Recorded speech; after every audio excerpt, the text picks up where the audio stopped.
This innocent-looking home is not so innocent at all. In 2005, 2 female college students were murdered by their male roommate. Reasons are still unknown for the act.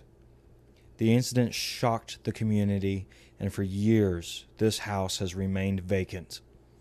Now, 10 years later, we are told that the house has been bought by a young man, and he has been living here for almost a year now. The interesting thing is, the owner of the house insists that the house is haunted, and he is being visited by the ghosts of the 2 female students. This is where our investigation begins. All right, we're sitting here with Mr. Joe Kidd, and we've come here to visit him today. Mr. Kidd, can you explain what your talent consists of? Well, I like to refer to it as more of an ability than a talent.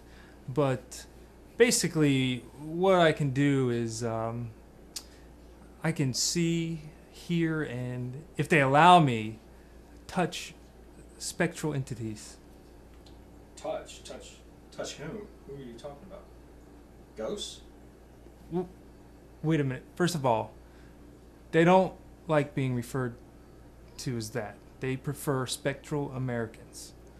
Oh, well, I beg your pardon.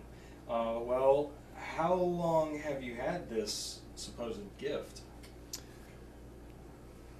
Well, I think I've been able to do this probably since I was a little boy.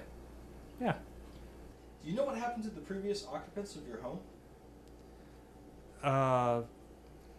I did a little research after I moved in. I was unaware what happened, or I probably wouldn't have bought this place.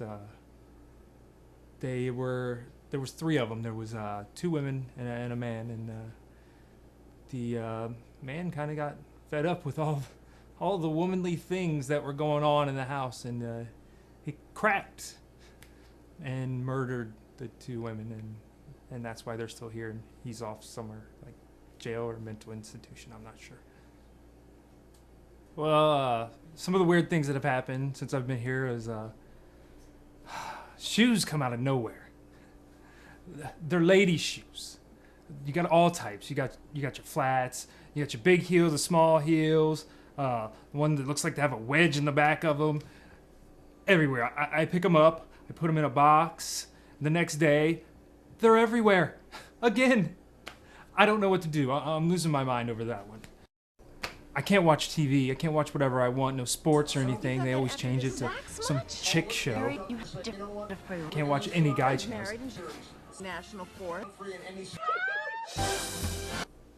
And then the furniture. One day I came home and the furniture was all switched around. The good news is my house is always decorated. But if I'm walking out there in the middle of the night, I bump into furniture. They rearrange my furniture, what seems like 3 times a week. I don't know what to do about that one.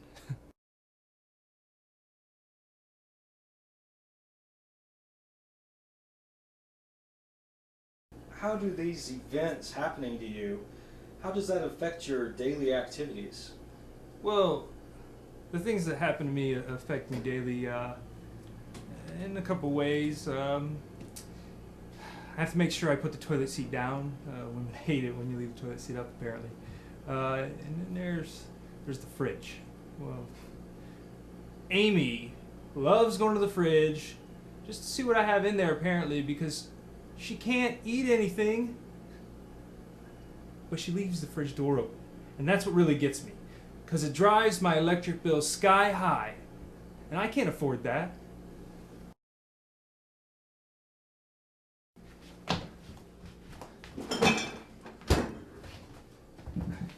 See what I mean? Well, I used to think of it as a curse when I first got here, the first couple of months. It was kind of annoying, but you know what? I've came around. It's a gift. Well, have you ever tried to stop the visitations? Yeah, I had this woman come in once. She called herself a paranormal expert. She came in, she waved around some crystals and told me I had energies here and there and whatever. It didn't work. Will this keep you from living a normal life? I don't think it'll keep me from living a normal life. I mean, for me anyway. Who's to say what's normal? Does it not bother you? Well, I mean, you do have your little pet peeves and everything. It's just, you kind of get past them. Like you do with any roommates. Well, what are your future plans? I was thinking about putting my house on the market, but nobody's going to buy a house that 2 people were murdered in. And I kind of want to stay here now. I wasn't going to tell you this, but Kelly and I got engaged. And Kelly is the other ghost? One of the ghosts? Spectral American. But yes, Well, congratulations. thank you.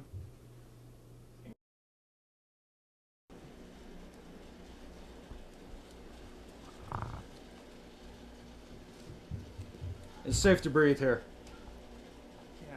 What we're going to do here, Joe, is we're going to test your wall sockets to make sure that there's no transverse electrical magnitude shooting out from the poles. Sometimes, especially during the lunar eclipse, you'll have that phenomenon happen, and you won't even know it, and you'll think you're seeing ghosts, which is what I think you have happening here.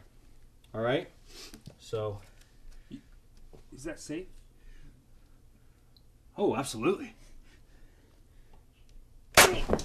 So you getting any readings on those little meters of yours? I'm the professional here, if you haven't noticed. I've got it under control, thank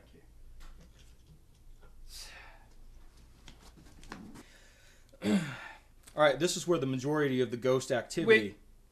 Spectral Americans. Okay, I beg your pardon.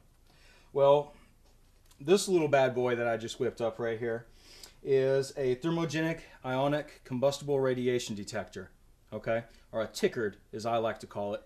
Well, what this is going to do is this is going to detect any ionic membranes that might be flowing through your extremities at the present time, okay? So we clip this little bad boy. Actually, it's best to use the red one, otherwise you don't want to know. So we clip this onto your phalange here, and then we let this power up. And this sometimes takes the ions a few seconds to energize, okay? Once those little lights turn red, it'll be good. Now, it would be best if you visualize where the shoe materialized from. So look up, if you will. And as you're doing that, I'm going to dust you for ghost dust. Now, if you feel a sudden shock through your left extremity here, please let me know, because that is an adverse reaction to the plasma ion that is flowing through the conducted circuit. Oh yeah. You feel anything yet? No. Okay. Keep visualizing. How's that? It's fine. Okay. I We're don't- dusting you for ghost dust. Ghost dust is a milk of magnesium type